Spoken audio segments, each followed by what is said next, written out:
Kamu gak mau ya? Hah? Kamu gak mau ya? Mau sama Mawa.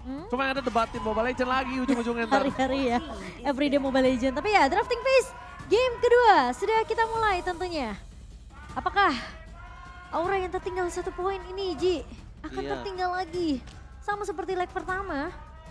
Tapi yang perlu aku bilang sih ya buat aura nih. Tahu gak apa Ji? Apa tuh? Mainlah dengan bebas. Weh. Bebas. Lepas. Lepas. Pokoknya jangan sampai ada beban sama sekali Iya. ya. Seperti yang aku bilang ke Alter Ego tadi ya. Iya kah? Iya. Oh iya juga. Bener sih. Ini orang emang benar-benar. Tapi ngebuang Kaja yang udah jadi mimpi buruk sebenarnya ya.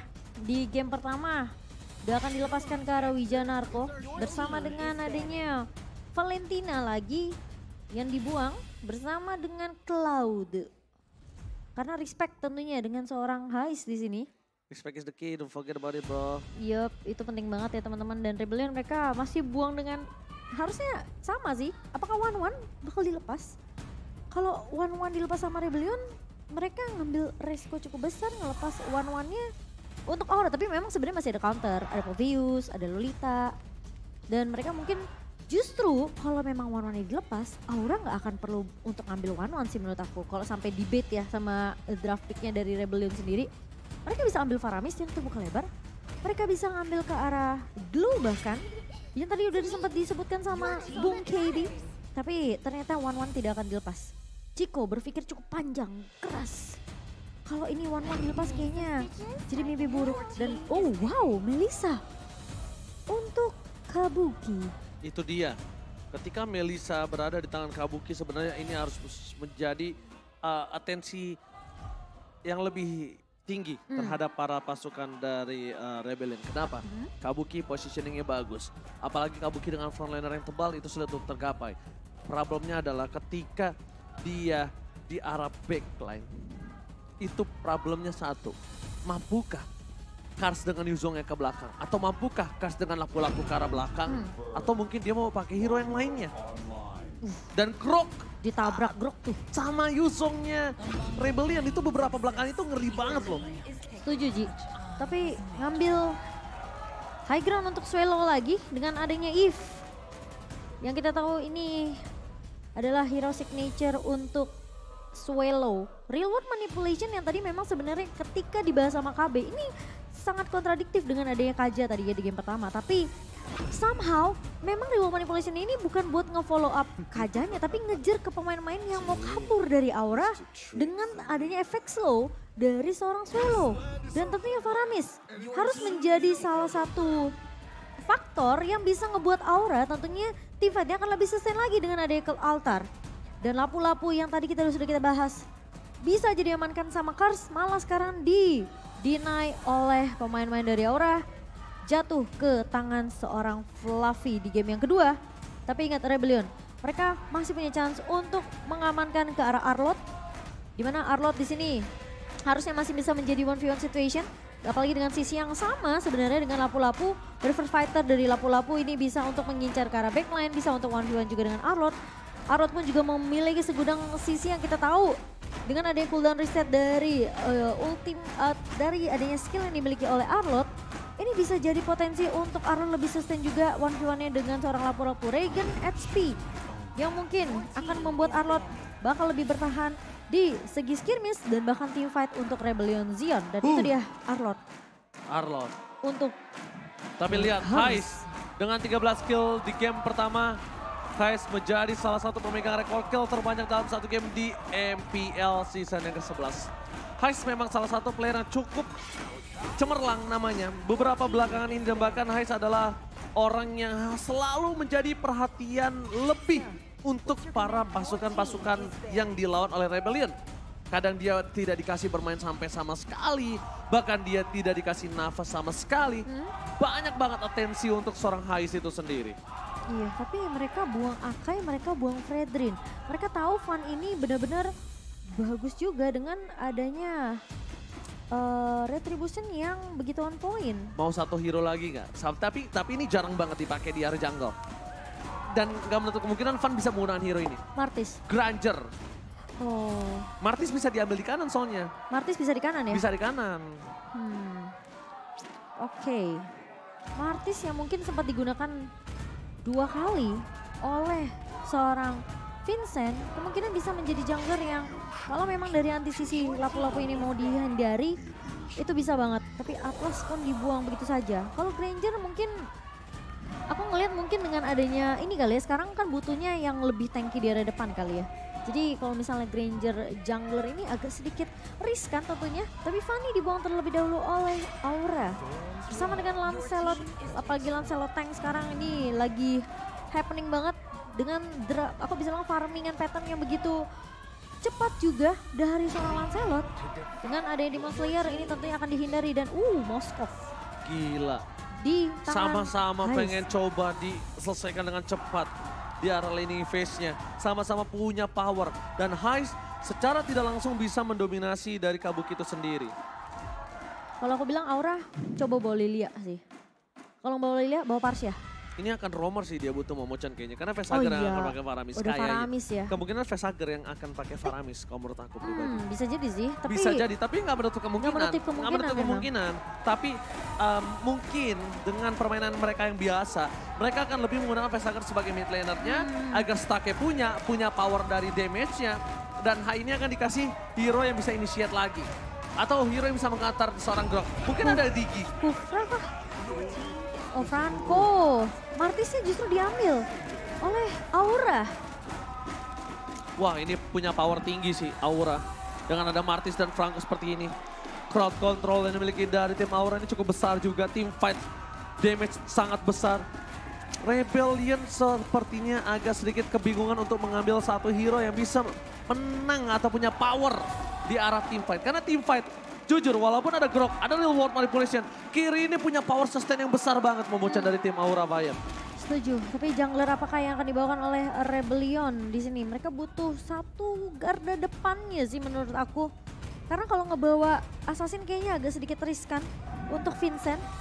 Dan apakah kita akan melihat, oke, Lolita Grok jungler. Junglernya kemana ya guys? Grok Kita sih lihat harusnya. Vincent. Oke. Punya aku pikir power of ya. nature, punya wall charge, jadi power of retribution doang yang diamanin. Tadi aku mikirnya ya, mereka bisa bawa Barats.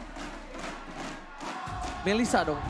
Oh iya Meninggoy. juga. Meninggoy, bener ada Melissa. Iya, mending link aja sekalian kalau misalnya mau kayak gitu. Berarti Gila sekalian. Oke, lihat teriakan sangat udah luar biasa di MPL Arena. Ini udah menjadi ujung tanduk untuk Aura dan mau nggak ada opsi lagi. Aura harus bawa game ini ke game yang ketiga. Tapi sang Bateng Biru, mereka juga ingin menyelamatkan dirinya untuk berada di playoff. So, MPL Arena kita beri semangat dua tim ini. Mana tepuk tangannya? Let's go to the line of time. satu game yang bisa ditahan untuk mengamankan lagi nantinya di game yang kedua dari Aura ini harus dilakukan karena Rebellion. Mereka sudah mengamankan satu game di tangan dan tinggal selangkah lagi tentunya untuk membuat Aura mereka harus terjebak di zona merah. Sayang sekali. Zona merah itu adalah zona yang paling dibenci oleh seluruh tim MPL Indonesia. Tapi kalau misalnya dari draft kali ini, mungkin kita lihat power dari Aura ini cukup besar sih menurut aku. Aku juga setuju sih, apalagi kalau Hai bisa untuk memaksimalkan dengan adanya satu buah Iron Hook ya. Ini momentum yang bisa diambil oleh Aura, harusnya bisa di-follow dengan cukup cepat. Apalagi mereka bawa Cloud Altar di tangan Facehugger. Harusnya tim fightnya akan lebih sustain untuk Aura Fire, kecuali Rebellion Zion mereka bisa pick off terlebih dahulu ke arah seorang Facehugger. Alright, menuju ke arah Kars, mencoba untuk melakukan solo pick off di Artol Wijanarko. First blood, diamankan Kars. Anak muda berbakat yang kali ini menjadi debut di MPL-nya yang cukup bersinar dan talent prediction 3-3.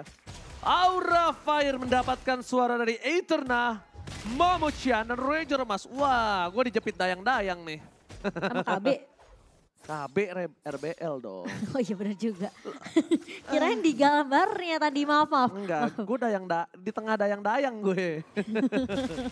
Aduh, tapi sebenarnya nih ya, kalau ngomongin draft sih 50-50. Karena lagi-lagi Rebellion nih sebenarnya mereka juga kuat. Apalagi sisi EXP-nya dari Cars nih bisa banget dapetin momentum yang kita udah lihat sebenarnya di game pertama dengan Yuzong ya. Jadi sebenarnya masih ada chance juga untuk Rebellion Zion bisa mengamankan game kedua. Tapi Aura Fire mereka punya satu faktor yang ngebuat sebenarnya team fight mereka tuh kuat.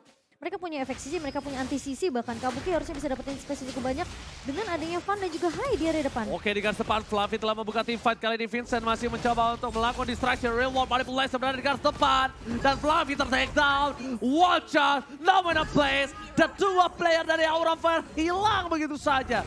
Dengan power dari Cars berada di garis depan membuat seorang Fan kali ini benar-benar kesulitan untuk masuk lebih dalam lagi. Kesulitan untuk menembus front laner dari tim Rebellion Zion.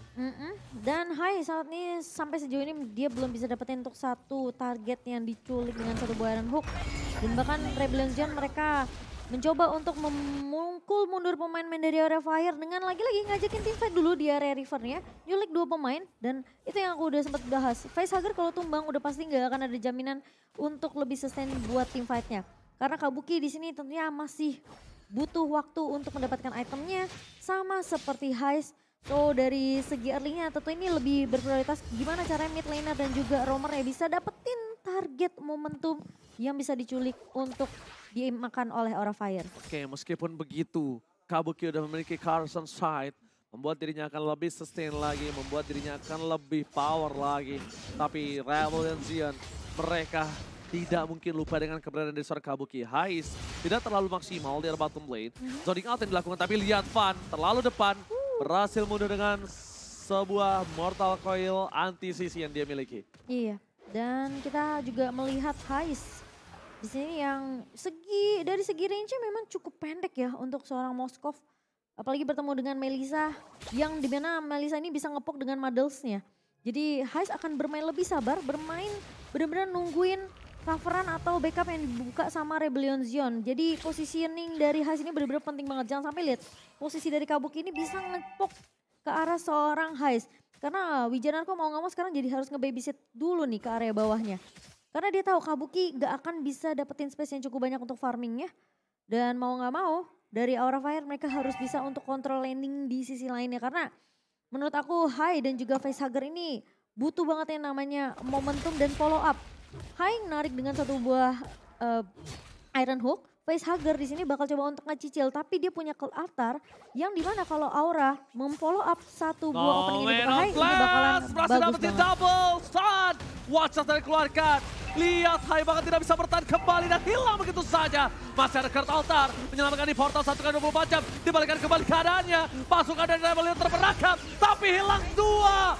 Satu-satu power dari Retribution di tangan Rebellion hilang. Tidak adanya power Retribution membuat Fan bebas untuk mencoba mendapatkan objektif turtle yang mereka miliki. Aura Fire, Sang Naga, sustain team fight. Keputusan Facehugger untuk membuka Cult Altar adalah keputusan yang sangat tepat. Membuat Rebellion kalah di dalam team fight. Membuat mereka terperangkap di dalam team fight yang mungkin agak kurang cukup adil. Karena power of retribution mereka tidak memiliki apapun. Makanya itu yang aku bilang kalau misalnya udah ada momentum atau team fight yang dibuka. Facehugger ini harus di follow up karena mau gak mau dia harus ngebuka Cult Altar. Gak mungkin kan dia ngebuka Cult Altar cuma buat Hai. Karena posisinya memang Hai menjadi garda depan. Tapi ketika ada Fan yang join team fight bersama dengan Kabuki tadi. Team fightnya harusnya masih bisa ditahan oleh Aura Fire. Meskipun hitungannya harus ada pertukaran 1 untuk 1. Nominal Blast sudah coba didapatkan tapi lihat langsung di oleh Kabuki. Menjadi satu buah most wanted person. Sebenarnya dia ini bisa bersinar. Tapi lihat betapa herannya kita Kabuki menjadi target yang tidak kunjung usai. Di arah bottom lane, Facehugger mencoba untuk menyelamatkan dirinya sendiri. Mencoba ditarik begitu saja, Cult Altar telah dibuka.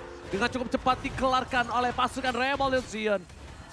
Sebuah sistematis team fight, memaksakan all-in team fight. Dan bahkan pasukan Rebellion Zion. Mereka benar-benar memancing gimana caranya sword skillnya.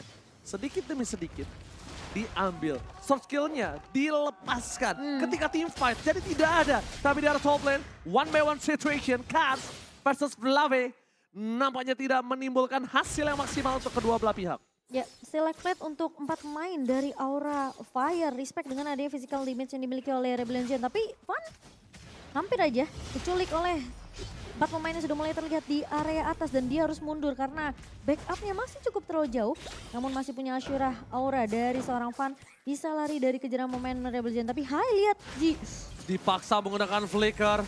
Bloody hanya tidak ada. Real world manipulation. Kabuki one last hit. Hilang tanpa ada jejak. Wah. Lagi dan lagi. Sebuah tempat yang tidak bisa membuat Kabuki menjadi orang kaya di arah bottom lane. Sebuah tempat yang mungkin menjadi cukup menakutkan untuk seorang Kabuki. Yaitu di bottom lane-nya. Bahkan sampai pecah. Sampai dia dipaksa dipulangkan 2 kali secara berturut-urut. Dan lagi-lagi ya babysit dari Wijanarko di area bawah ngasih space yang cukup besar untuk Heist. Karena posisi dari Heist ini nggak akan bisa dicicil dengan mudah oleh Kabuki meskipun dia punya needles. Oh Flave oleh terhadap seorang Wijanarko. Mundur ke arah belakang. Dipaksa timpan kartu altarnya. 1 poin kill yang sangat mahal didapatkan Kabuki. Setidaknya at least 1-2-1 didapatkan. Iya, setidaknya ada 1 pemain yang bisa diculik dengan adanya tadi all in yang udah dibuka oleh seorang Hai Bloody Han. Udah makan Van, bakal coba ditahan, Facehugger. Harus berhati-hati karena nggak punya 1 buah altar. Dan buat teman-teman jangan lupa untuk memanfaatkan, Kabuki di bawah. Oke, dan ingat Kars dengan Alot yang bisa menembus go away yang dimiliki seorang Kabuki. Kars masih bawa lebih, real world manipulation, high, no flicker, double kill dapatkan oleh pasukan Revolution. Bahkan dari soul plane, Flavia yang menjadi korban yang ketiga, mundur ke arah belakang, membuat pasukan Revolution makin lebih bersinar. 2.500 gold difference. Tidak ada pergerakan di 2 laning. Aura Fire mereka terbengkok. Bahkan 2 lane terpenting mereka. Ini dipaksa untuk team fight. Facehugger, Purify Gaming Israel, knockout altar. Membuat dirinya selamat. Walaupun harus mengeluarkan banyak banget. Tapi itu sakit banget sih. Damage dari Swallow sekarang udah mulai berasa. Heist udah dapetin mulai sakit nih. Attack speed dari Heist juga. Karena udah mulai cepet. Dari seorang Heist dengan basic attack-nya. Ini yang perlu diwaspadai dari Aura Fire. Apalagi dari Rebellion Zen mereka ngebawa Swallow yang ngebawa Eve di sini, bawa Impurates. Dan ini ngebuat sebenarnya dengan 1 buah Void Crystal dan juga Void Blast, ini ngecicilnya itu ke Facehugger tuh mulai berasa loh. Alright, udah ada flicker yang dimiliki Aura Fire. Facehugger memiliki action Metalisman. Pasukan Rebellion Zen mereka akan memasangkan team fight dengan 2.700 gold. Harusnya mereka lebih pede lagi. Vincent berada di gas depan, mencoba dia all out. Menahan posisi yang dibuka oleh pasukan dari Aura Fire. Fluffy tidak terdeteksi, pergerakan bakal bisa di all in. Menuju ke arah seorang Swallow, tapi lihat Fluffy gagal nampaknya mencoba didapatkan. Tertangkap, langsung ada wajah Domina Blast telah dikeluarkan kartu altar. Berhasil membuat Fluffy mundur ke arah belakang tapi tidak selama itu. Hai harus menjadi korban selanjutnya. 2 poin kill didapatkan. Kating yang dilakukan Aura Fire nampaknya masih belum berhasil. Memaksa sang banteng menabrak benar-benar langsung ke arah posisi tengah mereka. Lihat mereka lepaskan Lordnya, mereka lupakan Lordnya karena mereka membutuhkan outer turret terlebih dahulu. Biar Purple Buffy terbuka dengan sangat bebas. Van yang gak bisa bergerak sama sekali. Membuat Fluffy juga dive in-nya sedikit gak berguna karena dia tidak bisa terlalu tebal menahan damage Heist. Jadi bener-bener Aisa untuk Aura Fire kali ini. Masalahnya Fluffy tadi ketika loncat dengan Bravers Fighter dia nggak bisa dapetin 1 target pun dari Rebellion Zen. Sehingga posisi dari Heist bakalan free banget di area backline-nya yang dimana kita berharapnya Fluffy ini yang bisa untuk menumbangkan seorang Heist di area backline. Meskipun kita tahu bakal dicicil dengan ada damage yang dimiliki sama Heist. Tapi setidaknya itu bisa di follow up oleh pemain-pemain dari Aura Fire. Tapi itu kan jadi masalah kalau Fluffy-nya loncat gak dapetin siapapun. Yes. Dan malah dibalikin keadaannya karena Rebellion Zen. Mereka tahu mereka punya 1 buah remote manipulation yang bisa untuk memberikan efek slow ke arah pemain-pemain Aura Fire. Tapi untungnya dengan adanya pergerakan yang sangat bagus dari Kabuki, dia masih punya power di arah late game lah. Lihat di menit 11 aja dia masih bertahan dengan 1-3-1 loh. Dengan seluruh invasi yang dilakukan di arah bottom lane. Sebuah laning yang membuat Kabuki trauma harusnya di game kali ini. Itu dia masih bertahan loh. Punya gold, punya death yang tidak terlalu banyak. Kill walaupun 1, assist 1. At least dia bertahan loh dari posisi Heist yang udah super duper kaya total nampaknya dengan 203. Ya tapi kan? ini bakal sulit banget sih Ji, aku bisa bilang buat Aura Fire karena perbedaan network udah terlalu jauh 5.800 di menit yang ke-11 sementara Lordnya juga udah mulai masuk ke perkarangan rumah dari Aura Fire. Belum menuju ke arah base turret, tapi lihat ada Spear of Visery, langsung ada Wall Charge dikeluarkan. Kart berada di garis depan, Kurt Altar dikeluarkan, Kabuki menuju ke arah belakang. Belum ada Real World Manipulation dibuka oleh seorang Swallow. Swallow masih menahan dan ini dia momentum di mana knock Kurt Altar. Kill Spree berhasil mendapatkan 1 point kill. Heist mundur ke arah belakang, Sober Medan masih bergerak, Rebel yang tidak kenal mundur. Tapi pasif turret dari Vesager udah nggak ada. Udah nggak ada pasif turret lagi dari bottom lane. Dan udah tidak ada Purify Gaming. Watch out dari Vincent ini bisa diberantakin asal-asalan. Wah, ini dominasi yang dibawakan oleh Rebellion Zion membuat Aura Fire mereka nggak bisa farming dengan nyaman. Mereka nggak bisa masuk ke perkarangan jungle mereka dengan cukup mudah. Ini harus ada momentum yang bisa dibawakan oleh Hai. Menculik satu pemain dengan satu buah Iron Hook atau mungkin flicker dengan juga adanya Bloody Hand dari Hai. Tapi itu tentunya tidak akan mudah. Fun bagus banget sih Retribution-nya, emang harus gua akuin ya.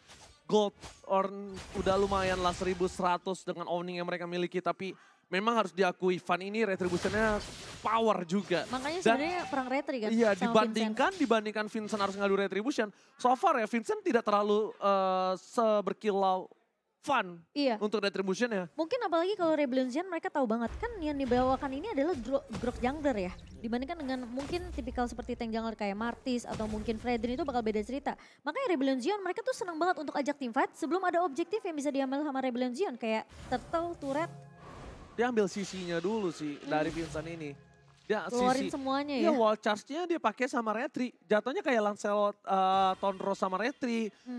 Jadi benar-benar dikombinasikan gitu, skill anti-CC-nya. Buka barir, wall charge, Retri. Iya, wall charge Retri pokoknya intinya. Intinya ya dari beberapa belakangan ini aku ngeliat permainan Vincent ya, dia punya power retribution dari situ. Hero-nya keluarin skill anti-CC, gak bisa diberhentikan, abis itu pakai Retrinya. Cari momentum ya. Iya, cari momentumnya di situ. Oke, tapi kali ini Lord yang sudah mulai terlihat juga untuk Hai di depan mata, tapi Hai. Oke, bakal dicoba di-all-in begitu saja. Hai terperangkap, 1 point kill. Knockert Altar, karena posisinya lihat Kabuki membuat sekarat para pemasukan dan Double Shield. 3 garis depan, mencoba mengadu retribution tapi Flavi versus everybody. Kali ini membuat seorang Heist terperangkap di belakang sana. Heist gak bisa bertahan lebih lama lagi. Vincent di depan dan 1 orang hilang. Retribution is hard point from Fun. Itu dia yang aku bilang Momo-chan. Retribution dari Fun ini benar-benar harus diperhatikan. Tapi tersisa 1 player. Kabuki versus everybody. Kabuki, can't you do it? Kali ini di arah bottom lane. Masih diselesaikan dengan cepat. Heist Husklaw yang dia miliki akan membuat dirinya tanpa harus pulang sudah full kembali darahnya. Oh nggak pakai Husklaw bahkan? Nggak pakai Husklaw. Dia pakai ke arah WON, Demon Hunter. Dan bahkan Malefic Round untuk penetration ya. Tapi Hai. Oh my god, God! Triple stun hampir didapatkan begitu saja. Oli berjalan seorang Kabuki. Kabuki hilang. Wipe out. Ini bencana. Sang Panting Biru menenggelamkan sang naga ke dasar klasemen. Apa yang terjadi dengan Aura Fire? Rebellion Zion. Dengan pemain yang aku udah sebut ini Kars. Bisa jadi pemain yang berbahaya. Kalau ketika tadi kita ngelihat prediction, mungkin dalam prediction, aku dan Oji berpikir Aura ini punya draft yang bagus. Tapi lagi-lagi, dengan 1 pemain di Rebellion, Zion yaitu Kars, bisa menjadi momentum untuk Rebellion mendapatkan 2-0-nya dan terjadi karena triple stun. Itu di posisi turret masih berdiri loh. Iya, dikeluarkan.